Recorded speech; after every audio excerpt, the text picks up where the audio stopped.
প্রিয় BA fourth সেমিস্টারের ছাত্রছাত্রীরা, আজকে আমি যে বিষয় নিয়ে আলোচনা করব সেটি হচ্ছে তোমাদের যে এডুকেশনের জেনারেল পেপার রয়েছে, সেই এডুকেশনের জেনারেল পেপার থেকে আমি তোমাদের 2 নম্বরের প্রশ্ন এবং উত্তর নিয়ে প্রথম ভিডিওতে আমি পার্ট 1 ভিডিওতে আমি তোমাদের কিছু 2 নম্বরের গুরুত্বপূর্ণ প্রশ্ন এবং উত্তর নিয়ে আলোচনা করে দিয়েছিলাম। তো আজকের এই ভিডিওতে আমি তোমাদের আরও কিছু গুরুত্বপূর্ণ 2 নম্বরের প্রশ্ন এবং উত্তর নিয়ে আলোচনা করব। তো ভিডিওটি প্রথম থেকে শেষ পর্যন্ত মনোযোগ সহকারে শুনতে থাকো এবং ভিডিওতে বলা প্রত্যেকটি প্রশ্নের উত্তরগুলো তোমরা করে নিও। তো দেখো, প্রথম আমি ভিডিওতে যে প্রশ্ন দিয়েছি তারপর থেকে কন্টিনিউ করছি। আমাদের 12 নম্বর থেকে এখানে কন্টিনিউ হচ্ছে।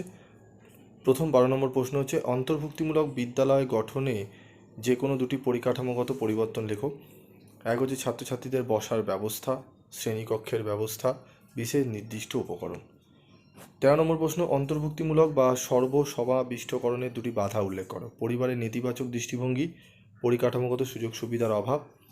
14 নম্বর প্রশ্ন হচ্ছে, অন্তর্ভুক্ত সমাজ তৈরি করার ক্ষেত্রে দুটি গুরুত্বপূর্ণ গণমাধ্যম হলো সংবাদপত্র এবং সাহিত্য। এই সংবাদপত্র এবং সাহিত্যের সম্পর্কে তোমরা কিন্তু এক লাইন করে লিখতেও পারো যদি চাও।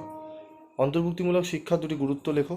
সকল শিক্ষার্থীদের একসাথে শিক্ষা গ্রহণের অধিকার আছে, এই বোধকে বিকশিত করে। বৈষম্যের মাঝে ও প্রতিটি শিক্ষার্থীর মধ্যে আত্মবিশ্বাস জাগিয়ে তুলতে সহায়তা করে। সমাজের একটা বড় অংশের মানুষ মানসিক বা বুদ্ধিগতভাবে সম্পূর্ণ সুস্থ হওয়া সত্ত্বেও নিতান্তই শারীরবৃত্তীয় কারণে তারা তাদের ক্ষমতার পূর্ণ ব্যবহার করতে পারে না।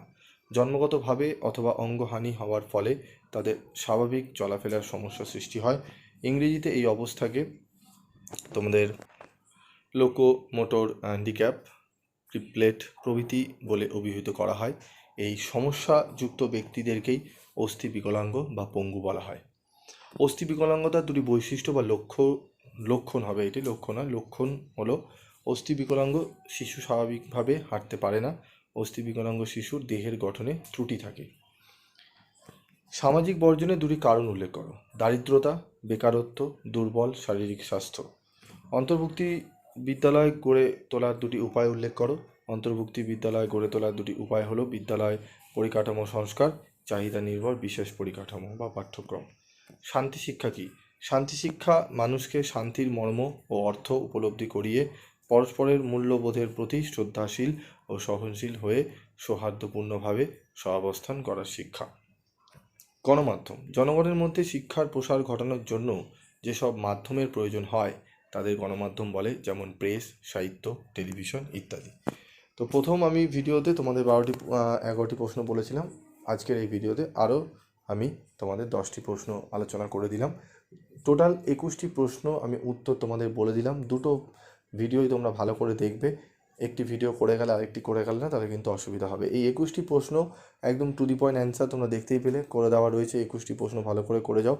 আমি আশা রাখি তোমরা 2 নম্বরে যে 5টি প্রশ্ন তোমাদের করতে দেয় সেই 2 নম্বরে 5টি প্রশ্নই তোমরা অ্যান্সার করতে পারবে। এবং তোমরা যারা স্টাডি মেটেরিয়াল সংগ্রহ করেছো তারা অবশ্যই তোমাদের, আশা করি তোমাদের হয়ে গেছে পড়া। এবং কিছু কিছু কোশ্চেনের তোমাদের যদি ডাউট হয়, যারা তোমরা স্টাডি মেটেরিয়াল সংগ্রহ করনি, অসুবিধার কিছু নেই। তোমরা কোশ্চেনগুলো উল্লেখ করবে, আমি অবশ্যই সেগুলোকে জানিয়ে দেওয়ার চেষ্টা করব। আজকের মতো এটুকুই। দেখা হচ্ছে পরবর্তী ভিডিওতে। সকলে ভালো থাকবে, সুস্থ থাকবে এবং অবশ্যই পিভি স্টাডি ক্লাসের সঙ্গে যুক্ত থাকবে।